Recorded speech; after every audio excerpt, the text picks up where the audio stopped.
Hey, what's up? It's Kelly back with another video. Today, I'm going to be going over Squid Games episode 6 through 9. Take it however you want. Fight me, I don't care. Please be sure to like, share, and subscribe if you have or have not seen Squid Games. And comment who your favorite character is. Let's get into it, yeah. So episode 6 opens and the front man has the workers line up all the players, and the players don't know why, but in reality the front man is looking to see if any of the players are gone, to see if they are the secret agent running around snooping. Jihan gives O his sweater to cover his pee, because if you remember when they woke them up all out of the beds, O was in the bed with pee all over him. So ballroom music begins and we hear the voice say that the next game will commence, and the players walk through the facility to get to the game room. And we see the doctor and 4 guards strung up like they're on a little baby mobile, blood dripping and stuff.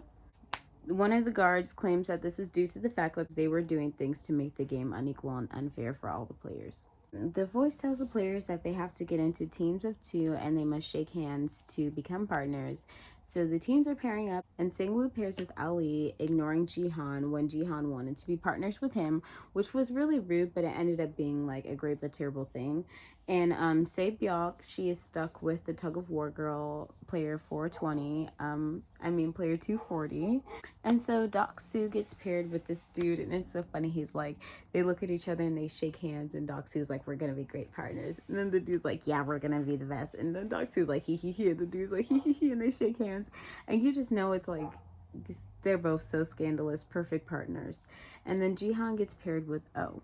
Min-young is trying to find a partner, but everyone finds one before her, and so the guards take her back and they close the door, and basically we assume that she's going to be killed, and Doc-soo basically just like kicks her off and leaves with his dude. So the teams have to play a game, and each player is given 10 marbles.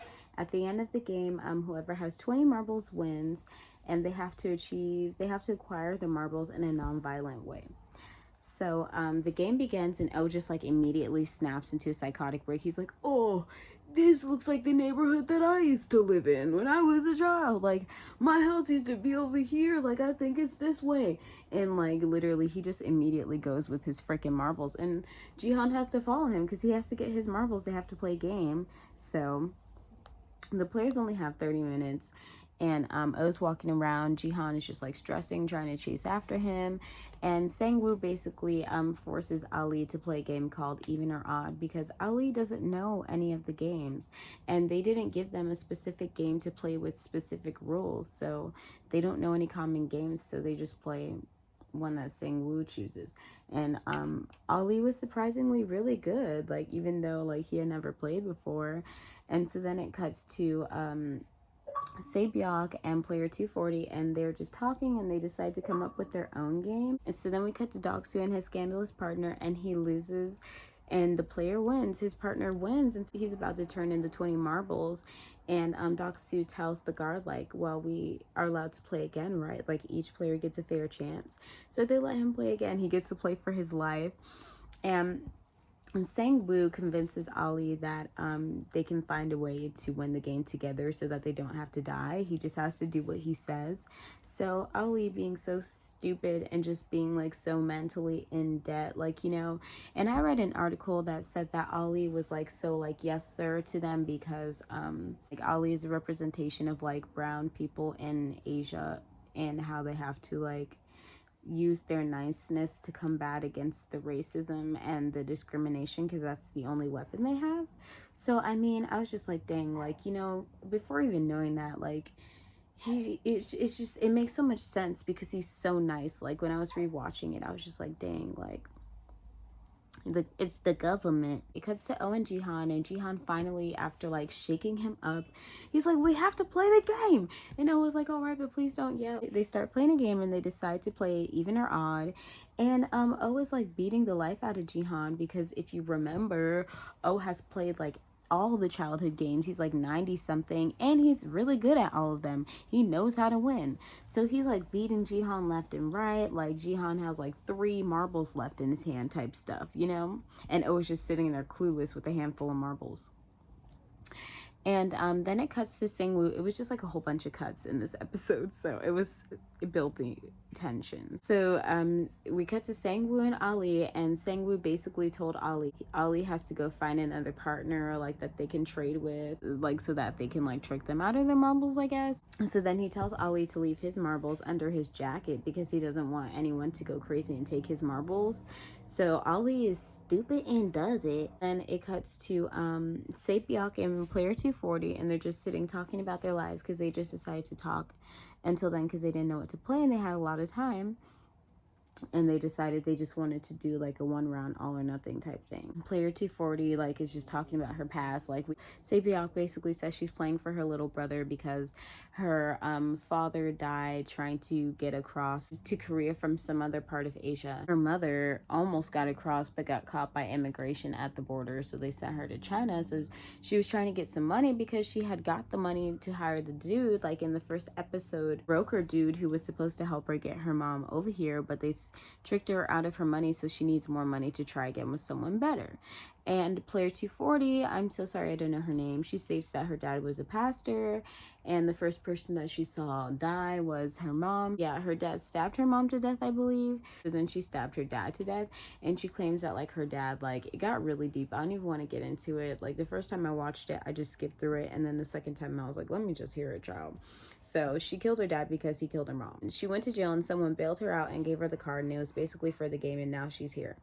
So then it cuts to Jihan and O, and he basically starts tricking O out of his marbles because O is like, is it odd or even? And Jihan is like so stressed, he's like, it's odd. And then as O is about to open his hand, he's like, even. And then he opens his hand and it's even. So then O is like, what did you say? And he's like, even. And he's like, oh, are you sure? And Jihan is like, yeah, I'm freaking sure, you know. And so then O is like, oh. So then he starts winning because he starts doing it. Jihan thinks he's won, and then O is like, oh, that's so crazy, I still have one more marble, like as Jihan is about to turn it in. So he's like, oh my gosh, let's play. So he's like, let's play for it. And then O goes back into his freaking break and starts walking around again talking about his past. So then we cut to Sabyok and Player 240, and they basically decide that they're just gonna do one round all for nothing. They're gonna roll one marble each down a hill, and whichever gets closest to a shed is the winner. So they roll it. So Sabyok goes first, and she rolls hers pretty close. So then like the girl definitely could win. Like she just has to roll it a bit harder. So Player 240 is about to go, and she like literally just like throws it a little bit, and Sabyok is like, what are you doing? She gets so mad. She's like, why would you do that? And basically she forfeited the game because she doesn't have anything to live for. Like I guess because Sabyok has more purpose in her life, she feels like, because they're both very young. And Say is just like all upset, and she says she's not going to change her mind. She doesn't want to play again. Cuts to Sangwoo. He has like a little pouch full of 20 marbles, and he turns them into the guard. So then Ali sees him turning the marbles in, and he's like saying, what are you doing? And he just looks at him and turns around, and then like it cuts to Ali looking at him from the back of his head, and then he like reaches in his pocket and he pulls out his sack, and it's rocks inside of his sack. It's not even marbles. So he swapped them out and took his marbles. So then we see a guard with a gun to the back of Ali's head, and then it cuts to Sangwoo's face as he's like looking down, looking sad and stupid, and Ali gets shot and dies, and he just walks into the freaking arena. It's so scandalous, but he was already so scandalous. So then it cuts to Sabyok, and she's walking away from her friend who's standing by a guard, and the guard has the gun pointed to her head, and then Player 240 is like, say, and then she stops, and then she's crying. At this moment, like the first time I watched this, I was literally like bawling because I was just like, wow, like this acting is so good and this is so crazy. And she was just like, say, I was honored to be your teammate, and then she freaking gets like shot, and I was just like, this too much. And then it gets to, oh, he's in a house that claims looks just like his old house with Jihan, and he's like, oh, like I actually never went crazy, like I was just playing with you the whole time. You can have the marble though because we're ganboos. Like I guess when he gave him the jacket, he told him that we were like playground best friends, and him and his playground best friends used to call each other ganboos, so he started calling him his ganboo, and then he's like, we're ganboos, so you can have it, like don't even trip. So then Jihan is walking away, and O gets shot, and the episode ends. And episode 7 opens, and the front man is on his phone saying that the VIPs will be there soon. Wait, we cut back to the player room, meeting room, And it turns out that Minyo isn't dead. So then they claim that they don't let their players be outcasted and that it would be unfair to kill her because she didn't have a partner. After, I guess, especially they killed the freaking partner that she would have had, so they let her live. Deok-soo was like visibly upset. The front man is in his little lounge area and he's so paranoid, you know, he thinks the detective is in his room and he doesn't find him, the secret agent. So he gets a radio that they found a body on the northern coast of the island, and he thinks it's the detective, I guess. So it cuts to the players eating, and one of them begins to like spiral out of control because he had to kill his wife in the previous game, and he basically snaps and he's like screaming in the middle of the like meeting room like, don't you have any morals? You're all just sitting here killing your friends for money. And we see another example of how scandalous Sang-woo is because he comes up to him and he's like, so what do you want us to do? You all just want us to leave? Is that going to bring your wife back? Like, you better just shut up and play the game because they're already here, you know, basically. So then the VIPs arrive through secret passage that the front man is in, and we find out that the host is not available to meet the VIPs and that the front man has to do it. And so they're like, oh, this is so unprofessional, like, where is he? And he's just like, oh, he has private business manners, hint hint. So we figure out the VIPs bet on the players like horses, basically. It's crazy. We cut to the detective and he jacks the server suit and he begins serving the VIPs. Because remember, he was so interested in them when he was worker 29. So he finally gets to see them in action. I was like, ooh. So then the heartbroken player just decides to check out of the game inside of the facility and money falls into the piggy bank. And the players are led into a room for the next game where they must pick a vest and they're numbered 1 through 16. So Jihan, it just stands there and like thinks he freaks out in his mind the whole time, and now there's only vest 1 and 16 left, and he really doesn't want to be first or last because he doesn't know what the next game is going to be.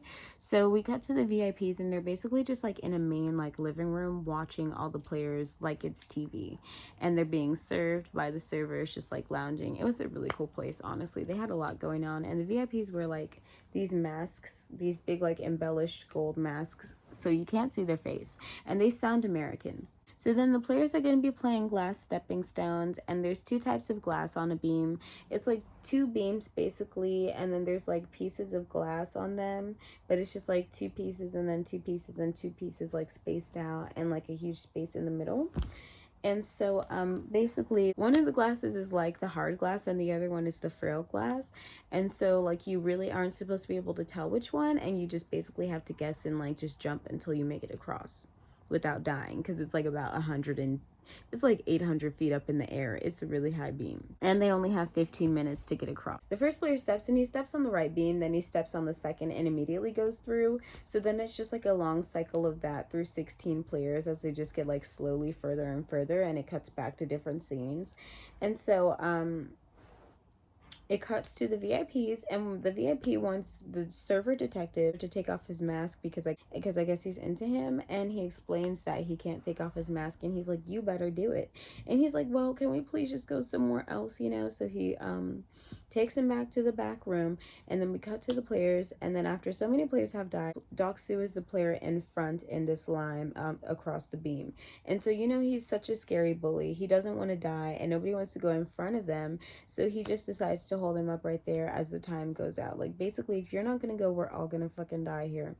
It cuts to the VIP and the detective server in the room, and he basically takes off all his clothes, and it's like this old wrinkly man. He tells the detective, oh my gosh, I don't even want to say it. He basically said, if you can like pleasure me in 5 minutes, then I'll like make you happy or something. And so the detective acted like he was gonna do it, and then he held up a gun to him, and then he makes him take off his mask, and he pulls out a camera, and he's like, tell me everything about the games. It cuts back to the players, and Minyo decides to step in and take care of Deok-soo for once and all.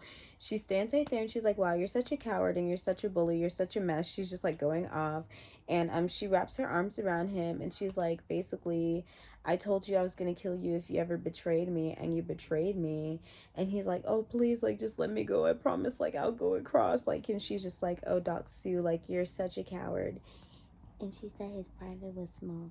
And then she basically rocked back, and they flew back onto a beam, and they found out that the glass they were in front of, if he had taken a step forward, it was going to break anyways. So yeah, they found that out. So then after all hope is lost and they're about to start moving across, one of the players says that he used to be a glass maker and he can tell between the glass. So Jihan is like, well, then why didn't you say anything before? And he's like, well, all those players were trying to kill us before. Like, I was just trying to get the numbers down.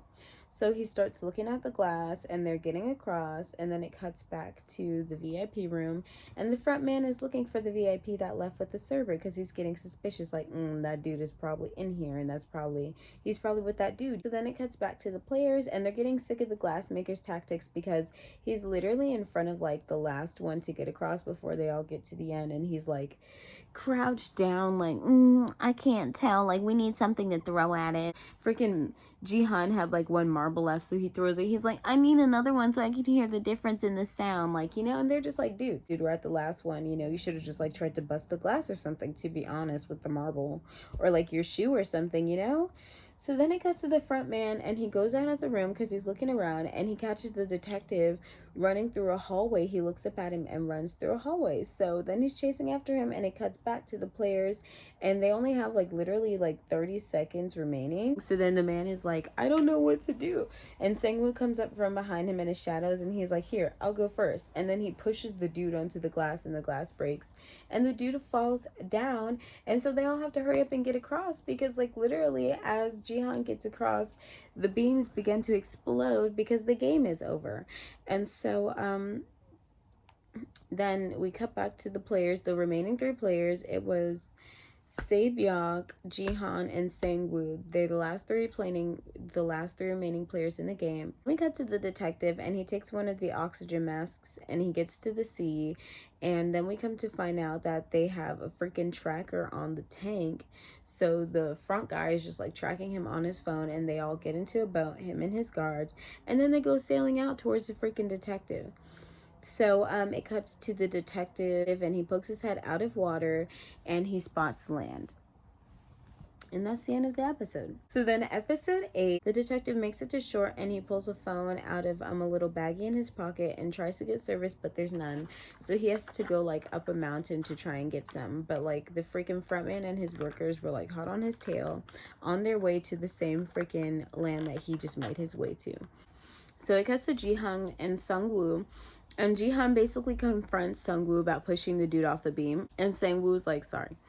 And Sang-woo is like, well, he was wasting our time. And Jihan is like, well, he's the only reason we even made it that far to even like be able to push him off for the last beam. And Sang-woo is just like, the only reason we made it that far is because I was willing to do almost anything. And we're going to be killing everyone in the end anyways, like, and he's like, you're a nosy. He said, you're a nosy idiot who's too slow to keep your mouth shut. And you always mess everything up and get into trouble and never seem to realize it.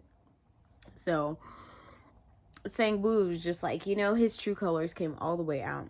So then Sang-woo limps back into the meeting room and discovers that she's been impaled by a piece of glass from when the beams exploded. So then it cuts to the frontman and the guards arriving to the island, and they immediately begin to search it, and the freaking detective is only like basically 75-80% way up the hill, and this freaking idiot stops trying to get service to like send the messages and make a phone call to the freaking captain, and it's terrible service, so he has to keep going back up. So then it cuts to the players, and they're sitting at like a triangle shaped table in like suits, and they're being served dinner. It's like a steak dinner. It's really nice, and Se-byuk really can't eat because she's in pain, and freaking Sang-woo's over there just digging in, and Jihan is like, well, let me eat too because I don't want to get messed up, like, it's a really messed up thing.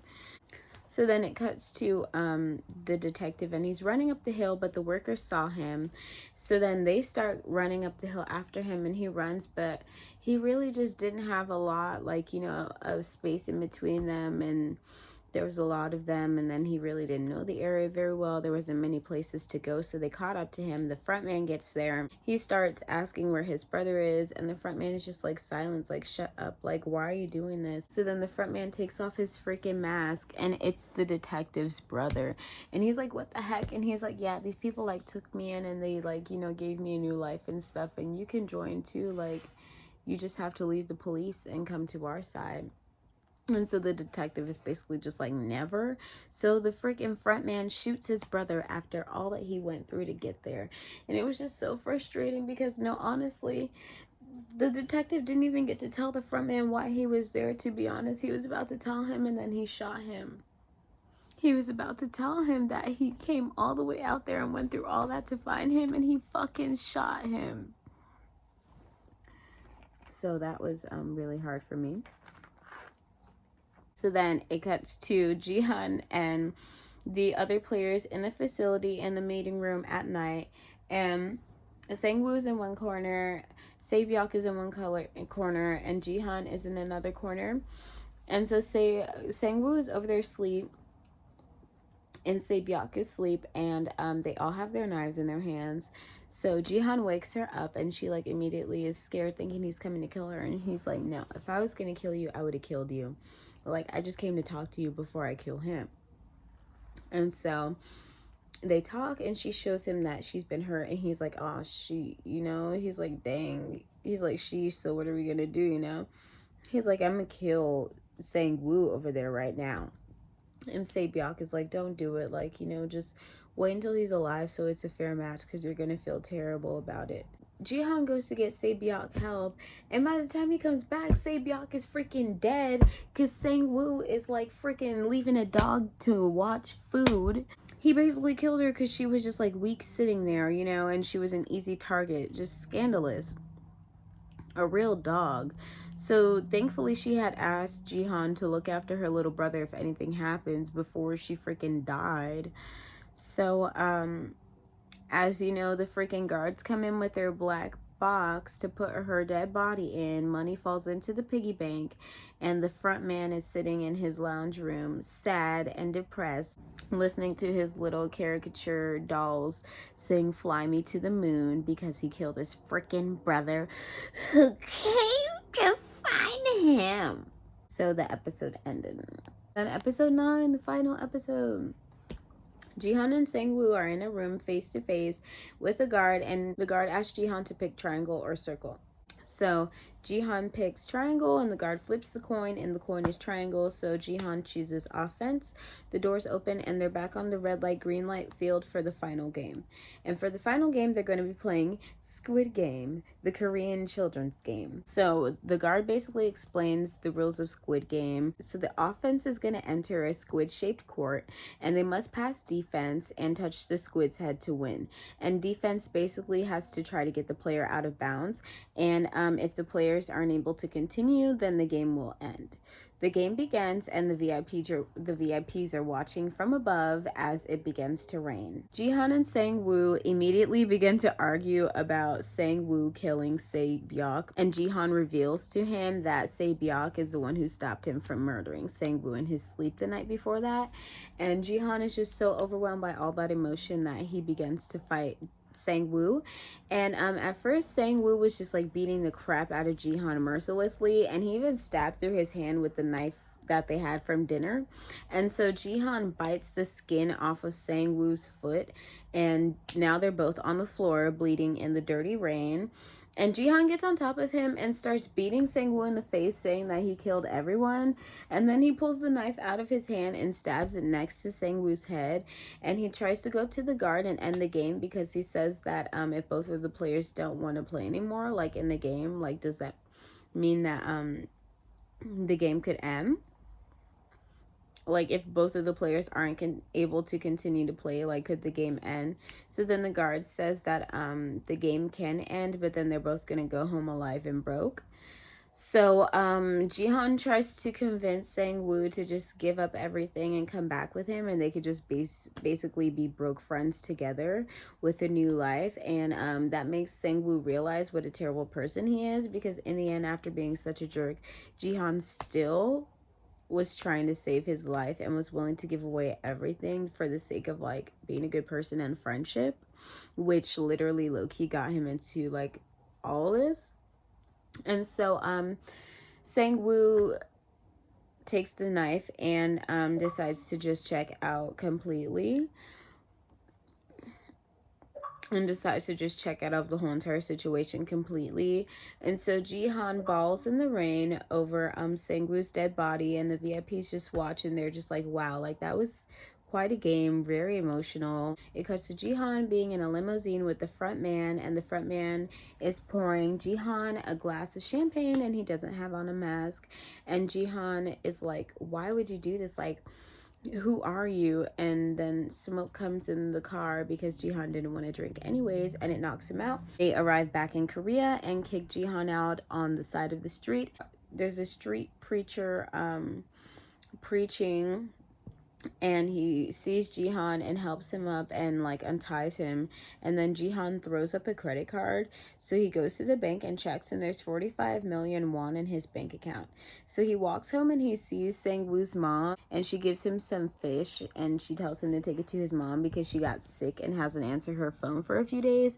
And she says she was going to go see her, but she was busy. So then she asks if he's spoken to Sangwoo, and he just like stands there quietly and tries to give her money, but she's like, nah, just keep it for your mom. So he's just like, girl, you don't even know. He walks into his quiet, dark home, and he finds his mom in her room on the floor dead. And it's really sad because it's like, dang, you went through all this. Like, you know, everything you went through and everything is just like, it doesn't even matter anymore.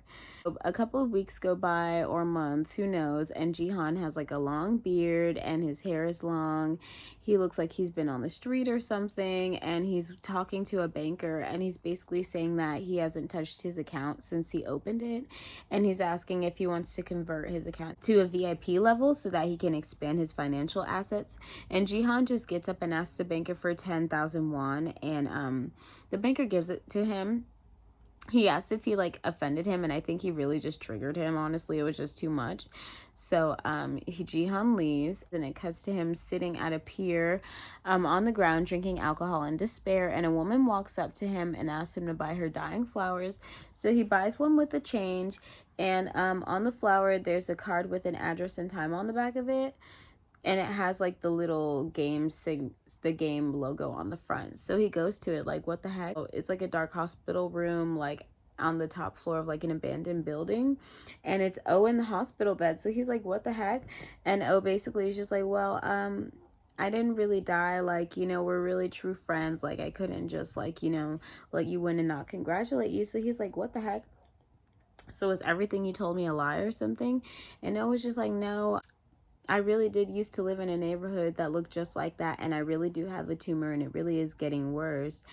And so and I really do feel like we are true friends. So then he's like, look out the window. He's like, you see this man right here? He's probably drunk, and it's like a dude on the corner just like outside in the snow with like a jacket on, and he's just laying there. So he's like, if anyone comes to help him by 12 a.m., then you win, and if they don't, like, I win. So he's just like, whatever, you know, like, I'll just stay here for a minute. So they talk for a few hours, and someone walks by, and they talk for a few hours, basically just like, you know, about like revealing like his past, about how he was really rich, and how him and his friends just wanted to have fun. And then someone walks by, and it looks like they're gonna help him. And then they walk away. So I'm like, okay, did they rob him? So then he tells Jihan that he needs to start using the money because he went through everything to get it, and he's asking him if he feels guilty and telling him that it's his money and he deserves every right to use it. And the time is ticking out as he's like just going on this long spiel about how, like, you know, he deserves it, and all the stuff that he went through for it, and he thinks he's defeated Jihan in their bet. So then Jihan looks at the clock, and there's still a couple minutes left. And you know, honestly, Jihan is a gambler, so that's really why he stayed.